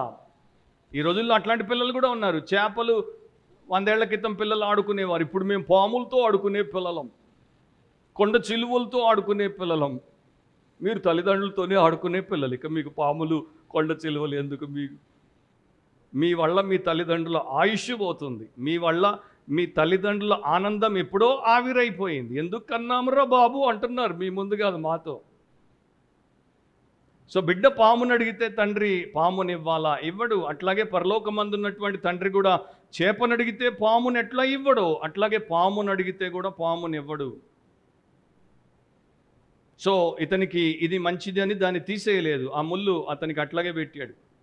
ఇంగ్లీష్లో మనం ఒక పాట పాడతాం, దాని తర్వాత దాన్ని తెలుగులోకి కూడా అనువదించాం. More love, more power, more of you in my life అని. దాని అర్థం ఏంటో మీకు తెలుసుకోవాలంటే ఇట్లాంటి ఎక్స్పీరియన్స్ ఉండాలి దానికి. More love, more power, more of you in my life అంటే I will come with thorns అంటాడు ఆయన. నేను ముళ్ళతో వస్తాను, ముళ్ళు పెడతాను నీకు, అనగొడతాను నిన్ను. ఎందుకంటే నీకు అంటే పొంగే, అంటే హెచ్చిపోయే, అంటే అతిశయించేటువంటి అలవాటు ఉంది కనుక నేను దాన్ని అనచాలి. సో ఒక వ్యక్తి ఉండేవాడు, ఆయన పేరు కొర్నేలియస్ రాయన్. ఇతడు ఒక ప్రముఖ రచయిత. ఇతడు రాసినటువంటి పుస్తకాలన్నీ కూడా చాలా గొప్పగా అమ్ముడుపోయాయి, బెస్ట్ సెల్లింగ్ బుక్స్ అయ్యాయి. ఆయన క్యాన్సర్ వచ్చింది. సో ఆయన క్యాన్సర్ వచ్చినప్పుడు ఆయన ఒక పుస్తకం రాస్తున్నాడు. ఆ పుస్తకం పేరు అ బ్రిడ్జ్ టు ఫార్. ఆయన ఒక్కడే రాయలేక భార్య సహకారాన్ని కూడా తీసుకున్నాడు. ఇద్దరు కలిసి రాస్తున్నారు. 4 ఏళ్ళు క్యాన్సర్తో పోరాడుతున్నాడు అండ్ దిగజారిపోతున్నాడు. కొంతమందికి క్యాన్సర్ అని చెప్పుకోవడం నామోషి. నాతో కూడా కొంతమంది అంటారు, మా డాడీకి క్యాన్సర్ వచ్చింది కానీ ఎవరికి చెప్పకండి, ప్రేయర్ చేయండి, ఆయనకి ఆరోగ్యం బాగాలేదని ప్రేయర్ చేయించండి, క్యాన్సర్ అని చెప్పొద్దు. ఏమవుద్ది? అరే సిన్నర్ అని చెప్తుంటే ఏం ప్రాబ్లం లేదు, క్యాన్సర్ అంటే ప్రాబ్లం అంట. ఇవే ఈ ఫాల్స్ సెక్యూరిటీస్ ఉంటాయి చూడండి. ఎందుకు పనికిరాని, మనకు అడ్డం వచ్చే, ఆటంకం వచ్చే ఈ యొక్క నకిలీ భద్రతలను మనం తీసేయాలి. క్యాన్సర్ అయితే ఏంటి? ఎంతోమందికి ఎన్నో ఉన్నాయి. సో ఇతడు క్యాన్సర్ అని మొదట్లో చెప్పుకోవడానికి బాధపడ్డాడు, కానీ అందరికీ తెలిసిపోయింది, చెప్పాడు. ఎందుకంటే అతడు చెప్పకపోయినా అతడి దేహం చెప్పేస్తుంది. కీమోథెరపీతో జుట్టు పోతుంది, కీమోథెరపీతో మనిషికి ఉన్నటువంటి కొవ్వు పోతుంది, కీమోథెరపీతో మనిషి క్యాన్సర్ పేషెంట్ లాగా తేలిపోతాడు. కానీ ఆ టైంలో అతడు గ్రహించింది ఏంటంటే విపరీతమైన నొప్పి ఉండేది, నొప్పి పగలు రాత్రి ఉండేది, నా యొక్క పరువు పోయింది, నాకు ఏ రకమైనటువంటి సుఖము లేదు, నేను పూర్తిగా నిస్సహాయుణ్ణి అయిపోయాను, నేను ఆధారపడాల్సినటువంటి దుస్థితికి వచ్చేసాను. కానీ ఒకటి తెలుసుకున్నాను, ఎన్నో పుస్తకాలు రాశాను, మునుపెన్నడూ లేనంత పదునుగా నా మది ఇప్పుడు క్యాన్సర్ వచ్చిన తర్వాత ఉంది. అంటే my mind became very sharp after I became a cancer patient. And నేను ఇంతవరకు రాసినటువంటి పుస్తకాలన్నీ ఒక ఎత్తు, క్యాన్సర్ వచ్చిన తర్వాత నేను రాసిన ఈ పుస్తకం ఒక ఎత్తు. నేను క్యాన్సర్తో మంచి రైటర్ని అయ్యాను అని ఆయన అన్నాడు. అండ్ ఆయన భార్య అంటుంది, ఇన్నేళ్ళు ఈయనతో కాపురం చేశాను, ఈయన్ని భర్తగా నేను ఎరుగుదును, ఈయనవి ఏంటో నాకు తెలుసు, కానీ ఈయనకి క్యాన్సర్ వచ్చిన తర్వాత ఈయనలో నేను కొత్త భర్తను చూస్తున్నాను. ఈ పాత భర్త కన్నా కొత్త భర్తే బాగున్నాడు. క్యాన్సర్ మాకు దీవెనకరంగా ఉంది, భర్త మారిపోయాడు. అట్లాగని భార్యలారా, మీ భర్తలకు క్యాన్సర్లు రావాలని ప్రార్థన చేయొద్దు. ప్రతి క్యాన్సర్ పేషెంట్ అట్లా అవ్వడు. కానీ వాళ్ళు ఏం చెప్తున్నారంటే, it is a blessing in disguise. అది మాకు నిజముగా దీవెన. ఒక అవిశ్వాసికి జీవితంలో ఆయాసం వస్తే దేవుణ్ణి దూషిస్తాడు, ఒక విశ్వాసికి జీవితంలో ఆయాసం వస్తే దేవుణ్ణి సన్నతిస్తాడు. ఒకవైపున యోబు ఉన్నాడు, అంత పోయిన తర్వాత యెహోవా ఇచ్చెను, యెహోవా తీసుకొనెను, యెహోవా నామమునకు స్తుతి కలుగును గాక అన్నాడు. ఇంకొక వైపున ఒక దుష్టుడు ఉన్నాడు, శపించాడు, నాశనం అయ్యాడు. మనం ఒకే వీధిలో ఉన్నాం అనుకుందాము. ఇక్కడ సెంటు దుకాణం ఉంది, పర్ఫ్యూమ్ షాప్ ఉంది, లోపలంతా పర్ఫ్యూమ్ బాటిల్స్ ఉన్నాయి. అండ్ అక్కడ కొంత దూరంలో జిహెచ్ఎంసి ఒక చెత్త కొండి ఉంది. గాలి బలంగా వచ్చిందనుకోండి, ఇక్కడ నుండి పర్ఫ్యూమ్ని బయటికి తీసుకుని వస్తుంది, అక్కడ నుండి చెత్త కొండి వాసనను బయటికి తీసుకుని వస్తుంది. సో ఒక మనిషి మీదికి ఒత్తిడి వచ్చినప్పుడు, ఒక మనిషి మీదికి శ్రమ వచ్చినప్పుడు, ఒక మనిషి ముళ్ళు కింద అణచబడినప్పుడు వాడిలో ఏముందో అది బయటకు వస్తుంది. అపోస్తలుడైనటువంటి పౌలు ఎంత భక్తిపరుడు అనేది ఇక్కడ అర్థమైపోయింది. ఆయన ఒక్క గొనుగు లేదు, ఒక్క సనుగు లేదు, ఒక్క ఫిర్యాదు లేదు, ఒక్క నస లేదు, రభస లేదు. ఆయన పీస్ఫుల్గా దేవుడికి తను తాను సమర్పించేసుకున్నాడు. మూడో పాయింట్లోకి వచ్చేయండి, రాసుకునేవారు రాసుకోండి. Powerful remuneration. పవర్ఫుల్ రెమ్యూనరేషన్ అంటే దేవుడు అతనికి ఇచ్చినటువంటి గొప్ప లాభసాధకమైనటువంటి, లేకపోతే క్షేమకరమైనటువంటి, శక్తివంతమైనటువంటి ఈవి ఆర్ ఎక్స్చేంజ్. అతడి దగ్గర ఒకటి తీసేశాడు, అతనికి ఇంకొకటి ఇచ్చాడు. అతడి దగ్గర ఒకటి తీయలేదు, కానీ దానికి 4 రెట్లు అత్యధికమైనటువంటి తన కృపనిచ్చాడు. అందుకు నా కృప నీకు చాలును, బలహీనత యందు నా శక్తి పరిపూర్ణమగుచున్నదని ఆయన నాతో చెప్పాను. కాగా క్రీస్తు శక్తి నా మీద నిలిచి ఉండు నిమిత్తం విశేషముగా నా బలహీనతలు యందే బహు సంతోషముగా అతిశయపడుదును. సో ఆ ముళ్ళును తీయమంటే దేవుడు ముళ్ళు తీయలేదు, ముళ్ళును అట్లాగే ఉంచాడు. నా కృప నీకు చాలును అని అంటున్నాడు. సో దేవుడు ఆయన యొక్క ఉద్దేశాల నెరవేర్పు కొరకు ఏదైనా చేయాల్సి వస్తే దాన్ని ఖచ్చితంగా చేస్తాడు. దేవుడికి మొహమాటము లేదు. నేను ఎన్నోసార్లు మీకు చెప్తాను, దేవుడికి మొహమాటము లేదు, మన తండ్రికి మొహమాటం లేదు, యేసుప్రభుకి మొహమాటం లేదు. కనుక మనకు కూడా మొహమాటం ఉండకూడదు. క్రీస్తు మనసు మనకుంటే మనకు మొహమాటం ఉండదు. సో ఆయన కృపచేత బలపరుస్తానన్నాడు. అగస్టస్ టాప్లాడీ అనేటువంటి సేవకుడు ఇట్లా అంటాడు, grace finds us beggars but leaves us debtors. కృప మనల్ని బిచ్చగాళ్ళుగా ఎదుర్కొంటుంది, కానీ మనల్ని రుణస్థులుగా మిగిల్చేస్తుంది. కృప మనల్ని బిచ్చగాళ్ళుగా ఎదుర్కొంటుంది. అంటే మనకు అర్హత లేదు, మనం పోయి ఆయన ముందు చేయి చాచి నాకు ఏదైనా ఇవ్వు, నాకు ఏదైనా ఇవ్వు అని అడిగితే ఆయన ఇవ్వాల్సిన అవసరం లేదు. ఎందుకంటే మనం అడిగినంత మాత్రాన మనకు అర్హత లేదు ఆయన ఇవ్వడానికి. సో ఆయన మనకు ఉచితంగా ఇస్తున్నాడు. మనము దానము అని ఎందుకు అంటాము బిచ్చగాడికి వేసినప్పుడు? ఎందుకంటే మన ఇష్టానుసారంగా మనకు తోచినంత మనం ఉచితంగా ఇస్తున్నాం, వాడికి లేనిది మనం ఇస్తున్నాం. కానీ దేవుడు కృపనిచ్చాడు మనకి అట్లాంటి బిచ్చగాళ్ళుగా ఉన్నప్పుడు, కానీ దాని తర్వాత మనల్ని రుణస్తులుగా మార్చేస్తున్నాడు.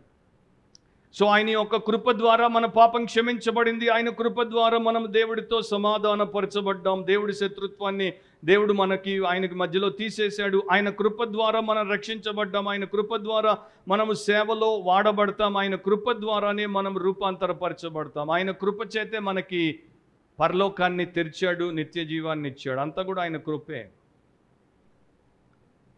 సో మనకి ముళ్ళు లేకపోతే కృప ఉండదు. గుర్తుపెట్టుకోండి ఇది. మీ శరీరంలో ముళ్ళు లేకపోతే, లైఫ్లో ముళ్ళు లేకపోతే గ్రేస్ ఉండదు. అండ్ ఈ రోజున ప్రాస్పెరిటీ గాస్పుల్, ఈ వర్ధిల్లు సువార్త, ఆశీర్వాదపు సువార్త, దీవెన సువార్త, ఎన్నో రకాల పేర్లతో వచ్చినటువంటిది, అది థార్న్ లెస్ గాస్పుల్. అది అంటే ముళ్ళు లేని సువార్త. వారు మనుషులకు ఏం చెప్తున్నారు? నీకు నొప్పి ఉండదు, నీకు బాధ ఉండదు, నీకు శ్రమ ఉండదు, నీకు ఆర్థిక ఇబ్బంది ఉండదు, నీకు రోగం ఉండదు. అంటే నీ లైఫ్లో ముళ్ళు ఉండదు అంటున్నారు. సో నీవు థార్న్లెస్ అయితే నువ్వు గ్రేస్లెస్ అయిపోతావు. నీవు గ్రేస్లెస్ అయిపోతే నువ్వు పవర్లెస్ అయిపోతావు. ఎందుకంటే ఆ 9వ వచనంలో అదే చెప్తున్నాడు, నా కృప నీకు చాలును అంటాడు, నీ బలహీనతలో నా శక్తి పరిపూర్ణమగుచున్నది అంటాడు. సో థార్న్లెస్ అయితే గ్రేస్లెస్, గ్రేస్లెస్ అయితే powerless. And prosperity gospel world అంతా కూడా మెగా చర్చిలు, ప్రాస్పెరిటీ చర్చిలు, ప్రాస్పెరిటీ టీచర్లు, ప్రాస్పెరిటీ ప్యూ మెంబర్లు అందరూ కూడా ఈ కోవకు సంబంధించిన వారే. ఆ ముళ్ళు లేకపోతే మనం ఎన్నటికీ దేవుడి శక్తిని రుచించము, లేకపోతే అనుభవించము, అండ్ అది మన జీవితంలో పరిపూర్ణం అవ్వదు. సో ముళ్ళు మనల్ని దీన మనస్కులుగా ఉంచుతుంది, ముళ్ళు మనల్ని దేవుడి చిత్తంలో ఉంచుతుంది, ముళ్ళు మనల్ని దేవుడికి దగ్గరగా ఉంచుతుంది, ముళ్ళు మనల్ని ప్రార్థన పరులుగా చేస్తుంది, ముళ్ళు మనల్ని పరిశుద్ధపరుస్తూ ఉంటుంది. ముళ్ళు ఎంత ధన్యత చూడండి. క్రిస్టియానిటీలో 2 ఉంటాయి. ఒకటి ఎక్స్టసీ అంటే తన్మయత్వం అన్నమాట, ఇంకొకటి యాగనీ అంటే వేదన భరితమైనటువంటిది. 2 ఉంటాయి మన జీవితంలో. మనకి సుఖం ఉంది, దుఃఖం ఉంది, మనకి తీపి ఉంది, చేదు ఉంది, వెలుగు ఉంది, చీకటి ఉంది. అట్లాగే మనకి ఈ 2 ఉంటాయి. క్రిస్టియన్స్ ఎక్స్టాటిక్ పీపుల్గా ఉంటారు, యాగనైజింగ్ పీపుల్గా ఉంటారు. అండ్ ఆయన అంటాడు, ఆ యొక్క బలహీనత, నీ బలహీనతలో నా శక్తి పరిపూర్ణమగుచున్నది. మీ తర్వాత అపోస్తులైన పౌలు యేసుక్రీస్తు యొక్క శక్తి గురించి విశేషంగా రాశాడు, దాన్ని ధ్యానించండి. నేను ఒక 2 వచనాలు మీకు జ్ఞాపకం చేస్తాను. ఇదే 2వ కొరింథీ 12 తర్వాత 13వ అధ్యాయం మీరు చూస్తే 4వ వచనంలో ఇట్లా ఉంది, బలహీనతను బట్టి ఆయన సిలువ వేయబడెను గాని దేవుని శక్తిని బట్టి జీవించుచున్నాడు. మేమును ఆయన యందుండి బలహీనులమై ఉన్నాము, కానీ మీ ఎడల దేవుని శక్తిని బట్టి ఆయనతో కూడా జీవము గలవారము. సో మా బలహీనతలో దేవుడి యొక్క బలము ఎట్లా ఉందో, మా యొక్క నిర్వీర్యతలో ఆయన సామర్థ్యం ఎట్లా ఉందో, మా యొక్క అసమర్థతలో ఆయన సమర్థత ఎట్లా ఉందో అని పౌలు మాట్లాడతాడు. అదే 2వ కొరింథీ 1వ అధ్యాయము 8 నుండి 10 వరకు కూడా చూస్తే ఆయన ఏ స్థితి నుండి ఏ స్థితిలోనికి దేవుడి శక్తిని బట్టి తీసుకురాబడ్డాడో చెప్తాడు. సహోదరులారా, ఆసియాలో మాకు తటస్థించిన శ్రమను గూర్చి మీకు తెలియకుండుట మాకు ఇష్టము లేదు. అదేదనగా మేము బ్రతుకుదుమను నమ్మకము లేక ఉండునట్లుగా మా శక్తికి మించిన అత్యధిక భారం వలన కృంగిపోతిమి. మరియు మృతులను లేపు దేవుని అందే గాని, ఆ దేవుడి శక్తి ఏంటో ఇక్కడ చెప్తున్నాడు, మరియు మృతులను లేపు దేవుని అందే గాని మా యందు మేము నమ్మిక ఉంచకుండునట్లు మరణమగుదుమను నిశ్చయము మా మట్టుకు మాకు కలిగి ఉండెను. ఆయన అట్టి గొప్ప మరణము నుండి మమ్మను తప్పించెను, ఇక ముందుకును తప్పించును. మరియు మా కొరకు ప్రార్థన చేయుట వలన మీరు కూడా సహాయము చేయుచుండగా ఆయన ఇక ముందుకును మమ్మను తప్పించునని ఆయన యందు నిరీక్షణ గలవారమై ఉన్నాము. 2వ కొరింథీ 4:7 అంటాడు, ఇది నాకు ఇష్టమైనటువంటి వచనం, అయినను ఆ బలాధిక్యము మామూలమైనది కాక దేవునిదై ఉండునట్లు మంటి ఘటములలో ఈ ఐశ్వర్యము మాకు గలదు. సో అట్లా ఒక క్రిస్టియన్ని దేవుడు తయారు చేస్తాడు. సో ఈ రోజున మీరు లేకపోతే ఇతరులు సోకాల్డ్ క్రైస్తవులు అనుకుంటూ ఉండొచ్చు, ప్రార్థన చేస్తూ ఉండొచ్చు, ప్రభువా నా యొక్క రోగమును స్వస్థపరచుము అంటే ప్రభు అంటున్నాడు, నా కృప నీకు చాలును. ప్రభువా నా కుటుంబానికి సహాయము చేయము. ప్రభు అంటున్నాడు, నా కృప నీకు చాలును. ప్రభువా నాకు ఒక ఉద్యోగము దయచేయము, నా కృప నీకు చాలును. ప్రభువా నా అప్పులను తీర్చుము, నా కృప నీకు చాలును. ప్రభువా నాకు వివాహము జరిగించుము, నా కృప నీకు చాలును. ప్రభువా నా ప్రభావమును పెంచుము, నా కృప నీకు చాలును. ప్రభువా నా యొక్క వివాహము కూలిపోబోతోంది, దాన్ని తిరిగి కట్టుము, నా కృప నీకు చాలును. ప్రభువా నన్ను శ్రమలో నుండి విడుదల చేయము, నా కృప నీకు చాలును. ప్రభువా నాకు బిడ్డ లేడు, బిడ్డనివ్వు, నా కృప నీకు చాలును. ప్రభువా నాకు ఉన్న ఒకే ఒక బిడ్డ చెడిపోతున్నాడు, వాడిని మార్చుము, నా కృప నీకు చాలును. ప్రభువా నేను క్షమించలేకపోతున్నాను, నా కృప నీకు చాలును. నీ బలహీనతలో నా శక్తి పరిపూర్ణమవుతున్నది. నీ ఉండాల్సినట్టుండు, నా కృప నీ చేత నువ్వు చేయలేనిది చేయిస్తుంది. కొంతమంది చేతులు ఎత్తేస్తారు, ప్రభువా ఇక నేను బతకలేను, నన్ను తీసుకెళ్ళిపో. ఆయన అంటాడు, బతుకు, నా కృప నీకు చాలును. ఉట్టిగా కృప కృప అని పాడితే సరిపోదు. కృప ఏంటో లైఫ్లో ఎక్స్పీరియన్స్ చేయాలి. డే బై డే కృప చేత మనము జీవించాలి. ప్రభువా నేను సువార్త చెప్పలేకపోతున్నాను, నా కృప నీకు చాలును అంటాడు ఆయన. ప్రభువా నేను శిష్యురాలిగా బ్రతకలేకపోతున్నాను, నా కృప నీకు చాలును. So my grace is sufficient for you, నా కృప నీకు చాలును. నీకు ఎన్ని ఉన్నా కూడా అన్నింటినీ తీర్చగలిగినంత కృప నేను నీకు ఇస్తున్నాను. అండ్ మై గ్రేస్ ఈజ్ అనేది ప్రెజెంట్ టెన్స్ అన్నమాట. మై గ్రేస్ వర్స్ కాదు, మై గ్రేస్ విల్ బి కాదు, మై గ్రేస్ ఈజ్ అంటే ప్రెజెంట్ టెన్స్. ఈ ప్రీచర్ నాకు ఇష్టం కనుక ఇది మళ్ళొకసారి చెప్తున్నాను. ఆ మెసేజ్లో కూడా చెప్పాను, మళ్ళీ ఇక్కడ కూడా చెప్తున్నాను. ఆయన పేరు ప్రిబెండరీ వెబ్ పెప్లోయి. ఈయన ఒక ఓల్డ్ టైమ్ ఇంగ్లీష్ కెస్విక్ బైబిల్ కాన్ఫరెన్స్లో మాట్లాడే స్పీకర్, ప్రిబెండరీ వెబ్ పెప్లోయి. సో ఈయన ఒక యవనస్తుడు, సేవకుడు, బలంగా వాడబడుతున్నాడు. ఈయనకి దేవుడు ఇచ్చినటువంటి బిడ్డలు ఒక రోజున ఈయన వేరే చోట ఉన్నప్పుడు ఒక బిడ్డ, యవన బిడ్డ, ఈయన కుమారుడు చచ్చిపోయాడు. సో బాధతో వెనక్కి వచ్చాడు, ఏడ్చాడు, భూస్థాపన జరిగించాడు. అయినా కూడా పసికందు చచ్చిపోతే తండ్రి ఎట్లా ఉంటాడు అట్లా ఉన్నాడు. తన గదిలోనికి వెళ్ళి మోకరిల్లి ప్రార్థన చేస్తున్నాడు, ప్రభువా ఈ సమయంలో నాకు కావాల్సినటువంటి కృప నాకు దయచేయవా. ఆయనకి నెమ్మది కలగలేదు, ఆయనకు ఆదరణ లభించలేదు, ఆయన చుట్టూ ఉన్న చీకటి అట్లాగే ఉంది, నొప్పి అట్లాగే ఉంది. బైబిల్ చదువుదాం అనుకున్నాడు, చదవలేకపోతున్నాడు. ఆ టైంలో ఆయన ఇంట్లో ఉన్న ఫైర్ ప్లేస్, ఎక్కడైతే కర్ర కాలుస్తారో, అగ్ని వేస్తారో వేడి కోసం, దాని మీద ఒక మాట రాయబడి ఉంది. ఇదే వచనం 2 కొరింథీ 12:9, my grace is sufficient for you. ఆ వచనంలో ఫస్ట్ టైం ఆయన చూశాడు ఈజ్ అనేది క్యాపిటల్స్లో ఉంది, ఐఎస్ అనేది క్యాపిటల్స్లో ఉంది. సో వెబ్ పెప్లోయికి ఫస్ట్ టైం అనిపించింది ఈజ్ అంటే ప్రెజెంట్ టెన్స్, అంటే ఆల్రెడీ దేవుడు కృపను ఇచ్చేశాడు, నేనేమో కృపనివ్వవా అని ప్రార్థన చేస్తున్నాను అని. ప్రభువా నన్ను క్షమించుము, నీవు ఆల్రెడీ నీ యొక్క సరిపడా కృపను నాకు ఇచ్చావు, చాలినంత కృపను నాకు ఇచ్చావు, నేను తెలుసుకోకుండా ప్రార్థనలో అనవసరంగా నేను ఇబ్బంది పెట్టాను, నన్ను క్షమించు అన్నాడు, మారిపోయాడు. So already that grace is given to us. ఆ కృప మనకి ఇవ్వబడింది, ఆ కృప చేత మనం ఏదైనా చేయగలం. ఆ కృప మనల్ని దేవుడి కొరకు బలమైనటువంటి వ్యక్తులుగా తయారు చేస్తుంది. మన బలహీనత మనకుంది, కానీ బలహీనతలో ఆయన శక్తి పరిపూర్ణమగుచున్నది. జాన్ న్యూటన్ అందుకే అనేవాడు, దేవుడి కృప ఎంత బలాన్ని మనకిస్తుందంటే, ఒక క్రైస్తవుడిని ఎట్లా తయారు చేస్తుందంటే, వాడి యొక్క మానసిక స్థితిని ఎంత పటిష్టపరుస్తుందంటే, వాడి ఇంటిలో ఒక పింగాని పాత్ర పడి పగిలిపోతే వాడు ఎట్లా స్పందిస్తాడో, వాడి కడుపున పుట్టిన బిడ్డ చచ్చిపోతే కూడా వాడు అట్లాగే స్పందించే అంత శక్తిని ఇస్తుంది. దాన్ని మీరు ఆలోచించండి. ఒక క్రాకరీ కింద పడి పగిలిపోతే మీరు ఎట్లా ఆ గ్రేస్ చేత స్ట్రెంగ్త్ అయి ఎంపవర్ అయి దాన్ని మీరు డీల్ చేస్తారో, మీ కడుపున పుట్టిన బిడ్డ చచ్చిపోయినా కూడా మీరు అట్లాగే డీల్ చేయగలరు. ఆ గ్రేస్ ఆఫ్ గాడ్ మీకు అట్లాంటి యునీక్ పవర్ని ఇస్తుంది. సో ఇక్కడ అంతా వివరించట్లేదు, ఒక మాట చెప్పి ముందుకెళ్ళిపోతాను. కాగా క్రీస్తు శక్తి నా మీద నిలిచి ఉండు నిమిత్తం, ఫుట్ నోట్లో నన్ను కప్పు నిమిత్తం అనుంది. ఓల్డ్ టెస్టమెంట్లో ఆ యొక్క గుడారాన్ని వారు వేసేవారు, తీసేవారు, దేవుడి యొక్క మహిమ దాని మీదకి వచ్చేది.